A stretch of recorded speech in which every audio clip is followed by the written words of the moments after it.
Climate of economic anxiety, immigrants become easy scapegoats. Politicians and local leaders sometimes fan the flames, using populist rhetoric. Misinformation spreads like wildfire on social media. Africa, a continent bound by shared history, shared struggles, and a shared dream of. But recently, in the vibrant streets of South Africa, that dream has been violently shattered.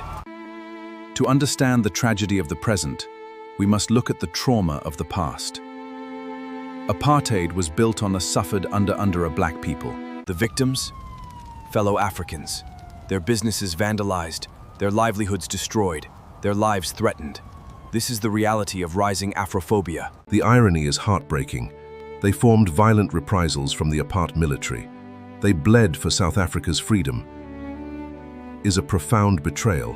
Today, scholars and human rights observers are drawing deeply unsettling parallels, and the dehumanization of nations to the tactics of the past. The reaction from the rest of Africa has been swift and severe. This is no longer just a domestic issue, it is an international crisis. In Nigeria, the public outcry reached a boiling point. And fostering the African Continental Free Trade Area, retaliatory boycotts, and rising nationalism, decades of diplomatic progress. We stand at a crossroads. We can allow the ghosts of apartheid to dictate a future of division, or we can remember the spirit of Ubuntu. I am because we are. The anger isn't confined to West Africa. Namibia has felt the sting. Namibian leaders have demanded that trade be heavily scrutinized, with some calling for outright suspension. The fallout has extended far beyond the streets of Johannesburg and Pretoria. It has ignited a diplomatic firestorm across the continent, threatening to tear at the delicate ghost. But how did this happen? The violence is not born in a vacuum. In '94, economic liberation never followed political for the majority.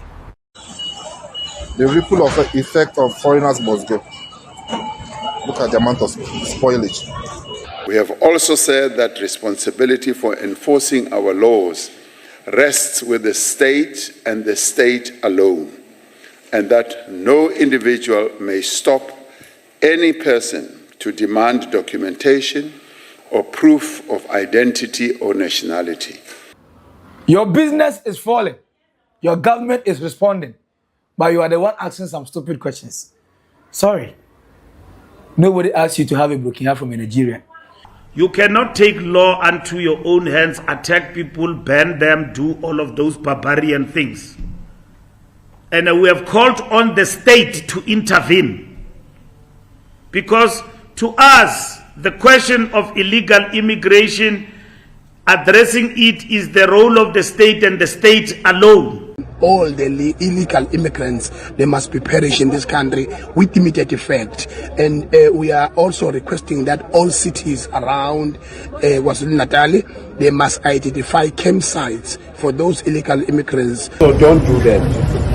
Because when I come here, I will rip your balls and I will make them. It's 17 April 2026, Durban. A 43-year-old man is standing behind the counter of a shop he has owned for almost 20 years. He came to South Africa as a young man from Zimbabwe, built a life, built a business, watched his children grow up speaking Zulu before they ever learned his mother tongue. Outside, he can hear the chanting before he can see the crowd. A protest is moving through the streets. Banners, vuvuzelas, phones held high to record it all. They are not chanting about prices or portals or load shedding. They are chanting about my friend,